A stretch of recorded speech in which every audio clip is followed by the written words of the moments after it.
Atlanta really a pedophile. Cause Atlanta really groomed us, bro, since we was kids. No, just listen to what I'm saying. 21 Savage just cracked the door open on zesty Atlanta biz. Wild after-hours threesomes involving adult scenes with gay men, and you bet Young Thug's name is coming up with it too. In a recent sit-down, 21 talked about getting pulled into Atlanta's club world way too early. The wristbands, the late nights, the normalization of grown folk environments when you're barely a teenager. He called it grooming by the scene itself. So y'all ass getting groomed for the club. Yeah. From you got down in middle school. Yeah. So now when you got down 30, man, I've been going to the club since I was 11, 12 years old. Now pause right there. That Atlanta club pipeline 21 is describing is the exact ecosystem Young Thug came out of. Same after-hours culture that blurred music, money, power, and influence. So when 21 starts yapping on how that world shaped him before he even knew who he was, people immediately started connecting dots. And here it gets uncomfortable. Atlanta's nightlife has always been more than just parties. It's where careers get stamped, loyalty gets tested, and boundaries quietly disappear.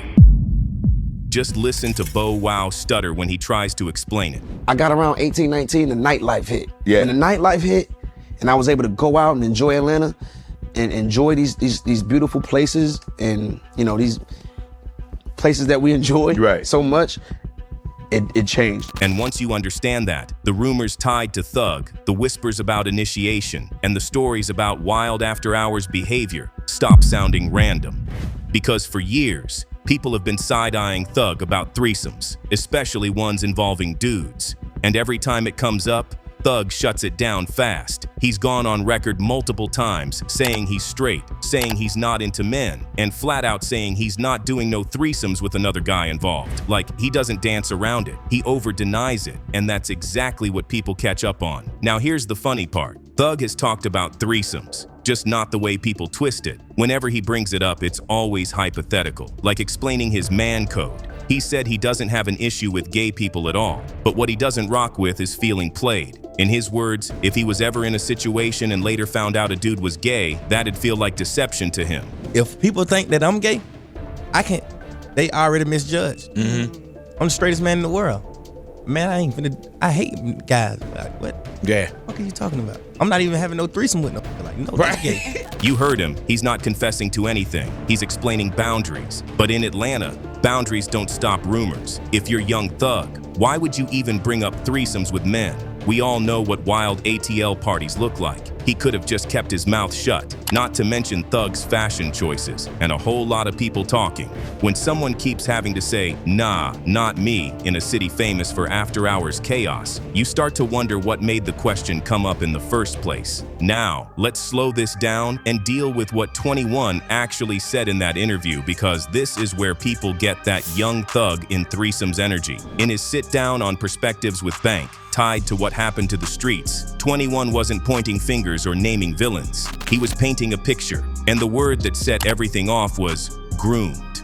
Dudes talking about environmental grooming, a city, a culture, and a nightlife ecosystem that pulls kids into grown spaces way earlier than anyone wants to admit. Clubs, rinks, after-hours spots, older crowds moving fast, flashing money, partying, hustling, all right in front of kids who can't legally work but still gotta survive. 21 explained how his family stayed broke, packed into small apartments, facing evictions. So the streets became the only option, selling candy, doing odd jobs, hustling however you can. And when you're around nightlife that early, the club doesn't feel forbidden. It feels normal. That's the part people keep skipping. When he says Atlanta groomed kids into the club life, he's describing things like being allowed inside venues as a preteen, wristbands separating minors from adults, and non-alcoholic drinks designed to make underage kids feel included instead of out of place. You're not participating, you're observing, watching how adults move, learning the rules without anyone formally teaching them. In that sense, the club becomes an extension of the neighborhood. DJs, promoters, dancers, local rappers, all moving through the same spaces kids are already in. And by the time those kids hit their mid-teens, they're already comfortable in environments most people don't enter until adulthood. 21 did not accuse specific adults, artists, or venues of crimes. He was simply criticizing a system, a pipeline where poverty, nightlife, street economics, and industry access raise kids just as much as parents and schools do. And once you understand that Atlanta club life, how early exposure turns kids into mini regulars before they even know who they are, the rumors tied to that same scene start making a lot more sense. Atlanta nightlife has always blurred the lines between music, money, and influence. The club isn't just where you party, it's where careers get stamped, alliances get formed, and reputations get tested in real time. In ATL, spots like Magic City, Kaya, and Club 559 are proving grounds. If you were an upcoming artist, a hustler with money, or someone trying to get noticed, that's where you showed face. Now here's how the power actually breaks down. You've got the OGs and established rappers, the ones with crews, respect, and history. Their presence alone sets the tone for the room. One shout-out can get you a table. One side-eye can get you frozen out. Young Thug's YSL Circle is a perfect example of how gang-adjacent influence and music credibility merge inside these spaces. Then you've got promoters and DJs, the real gatekeepers. They decide who gets in, who gets a mic, whose record spins, and who stays invisible. And through all of it, money is the language. Cash moves the night. Hustlers bankroll sections. Dancers tip DJs to get records played. Broke newcomers grind outside just to get a look in. It's a loop. Spend to be seen to get on to spend more. So how do you get initiated into a scene like that? You start on the edges, running errands, selling outside, holding spots, watching how people move. If you're young, you're absorbing game without anyone sitting you down and teaching it. You learn loyalty, beef navigation, flossing, and social codes just by being present. That's why 21's comments about wristbands and early access matter here. Being around the club doesn't mean you're participating. It means you're studying. And in Atlanta, proximity is education. Over time, if you prove useful, loyal, or valuable, the invites change. First, it's the club. Then it's the after party. Then it's rooms where conversations happen off camera. That's how kids go from observers to players way faster than they should. Which brings us right back to the main point. Thug came up inside of this system. Early 2000s Atlanta. Thugs coming out of Jonesboro South, flooding the city with raw mixtapes like I Came From Nothing. Those records were blowing up in clubs, cars, and strip joints, where DJs tested what really moved people. Magic City spins mattered more than playlists. If the DJs rocked with you and the room reacted, your name started traveling. That's how Thug caught Gucci Mane's attention and landed under the 1017 umbrella. By the time 1017 Thug dropped, he wasn't a mystery. He was already stamped in the nightlife. And just like we talked about earlier, this wasn't some clean corporate rollout.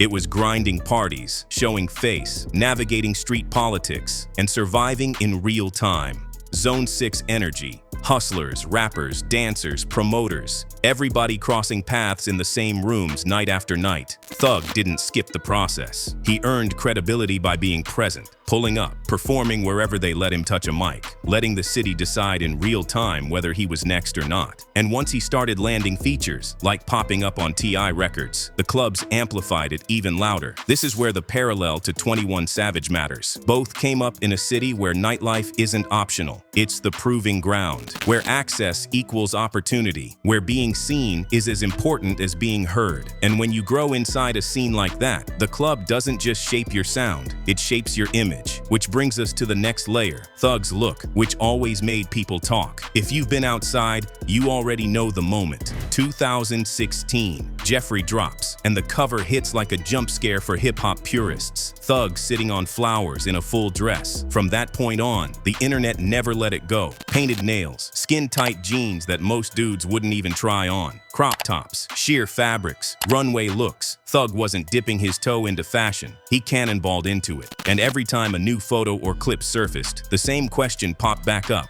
What's really going on? Now here's where things get twisted. Thug has always framed this as image and art.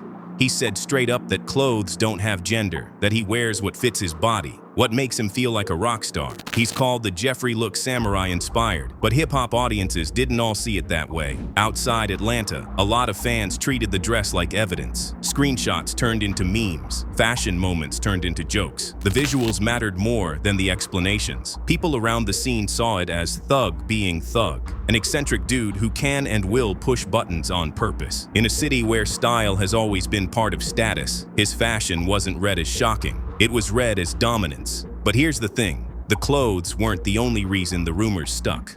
Plenty of artists have hinted over the years that Atlanta's nightlife comes with layers most fans never see.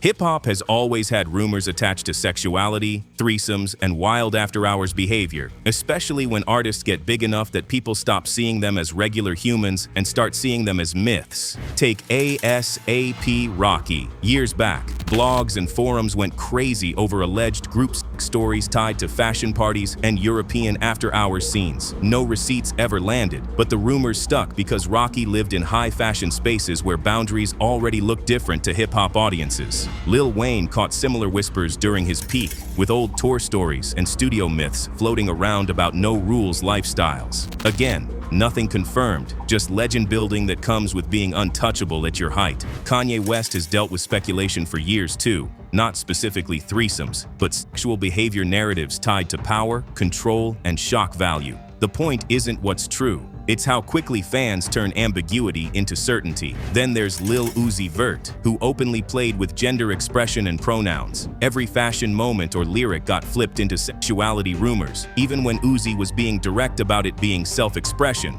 not a confession. And Playboi Carti, same deal. Vamp aesthetic, mysterious lifestyle, zero explanations, which lets fans fill the gaps however they want. Notice the pattern.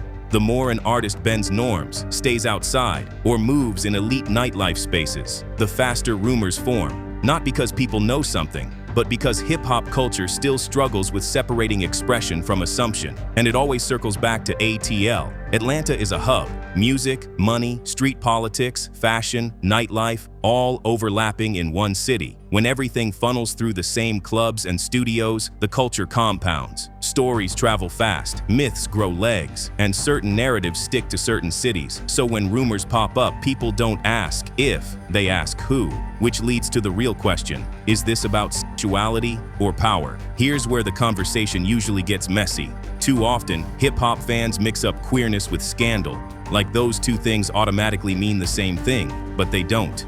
Being gender fluid, dressing outside the norm, supporting gay people, none of that equals wrongdoing. But in rap culture, shock value sells faster than nuance, so rumors get weaponized. A dress becomes a headline, silence becomes suspicion, denials turn into memes. And instead of asking real questions about power, access, and pressure, the focus shifts to sexuality, because it's easier to gossip about than systems. That distraction matters, because once the convo turns into jokes and labels, nobody has to talk about how young artists are really shaped by the environment around them. What people don't really say out loud is this: when you're young and the club is the first place that treats you like you matter, that sticks with you. Not school, not work, the club. That's where somebody shakes your hand, tells you you're next, lets you stand close to the money. So now the club ain't just loud, it feels like opportunity. And once that happens, nobody gotta force you into grown spaces. You walk in on your own. You start thinking, this is where motion happens. And if motion lives here, you adapt to whatever comes with it. That's how the game moves. Ain't nobody sitting kids down giving speeches. You just watch. Who gets invited back?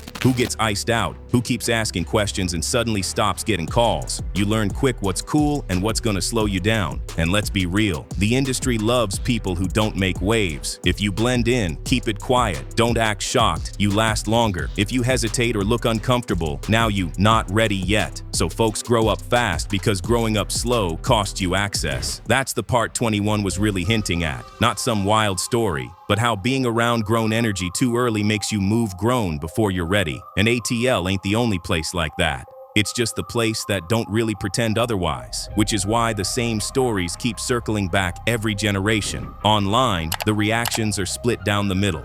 Some fans say 21 was just speaking his truth, reflecting on a system that shaped him. Others think people are twisting his words to chase clicks and scandal. Same with Thug. To some, he's misunderstood. To others, he's a walking rumor magnet. And social media doesn't help. It turns speculation into fact within hours. So the question becomes, who actually benefits from these stories? Was 21 Savage exposing a system or just reflecting on his childhood? Is Young Thug misunderstood? Or exactly what Atlanta's club culture produces? And when we talk about accountability, does it belong to the artists or the environment that raised them? Because until that part gets answered, the rumors will keep coming and the cycle won't stop.